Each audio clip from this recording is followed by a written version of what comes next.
بسم الله الرحمن الرحيم، والحمد لله رب العالمين، والصلاة والسلام على أشرف الخلق وسيدهم وسيدنا وسيد ولد آدم أجمعين، نبينا ورسولنا وإمامنا وقدوتنا محمد صلى الله عليه وسلم، الذي بعثه الله فينادي الساعة بالسيف حتى يعبد الله وحده لا شريك له، والذي جعل رزقه تحت ظل رمحه، والذي جعل الذل والصغار لمن خالف أمره. أهلا بكم جميعا.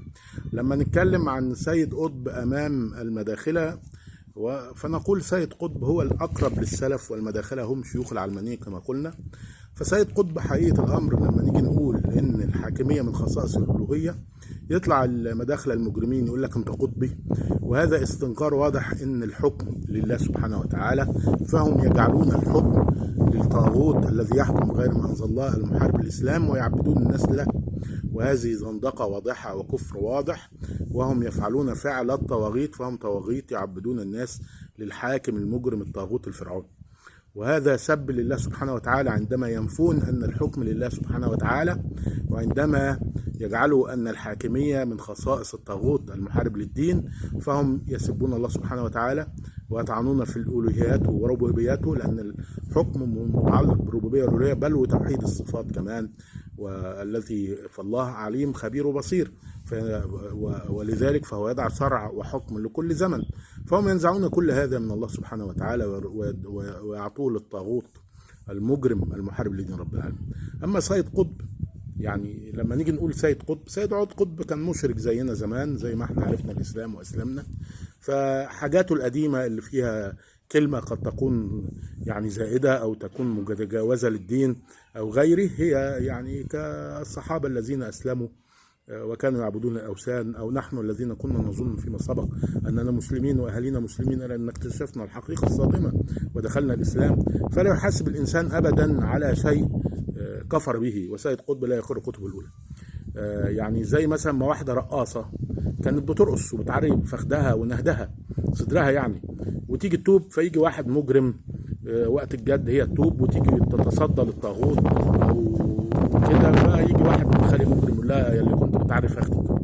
فدي خساسة ودناءة، وليس المقصود هو رد المنكر، بل المقصود لأنه أصبح ليس منكر، لأنها أصبحت لا تفعل ذلك، وهذا المقصود هو معايرتها بما كانت عليه في زمن الجاهلية التي كفرت بتلك الأفكار وتلك الأفعال، حتى بما فيها من كفريات أو معاصي كالتعرية.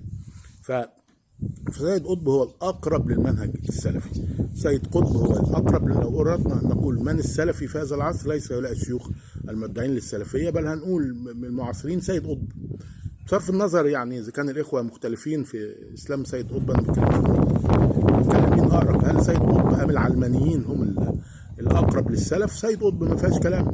سيد قطب اتكلم في كل أنواع الشرك بما فيها شرك قبور، اتكلم في شرك الحاكمية، نابذ الطواغيت، وبالمناسبة نابذ وألمح بكفر الأشاعرة والفلاسفة في كلامه في الكتاب التصوير الفني أعتقد في القرآن في طبعة 1960، نبذ بوضوح ونبذ هذا المنهج بوضوح وألمح بكفر الأشاعرة كمان، يعني ما سابش حاجة يعني.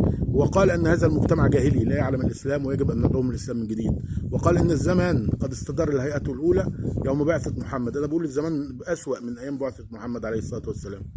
فوصف الوضع تماما وتبرأ من الجاهلية، وكلامه الأخير حتى واضح في أنه مكفر الإخوان يعني.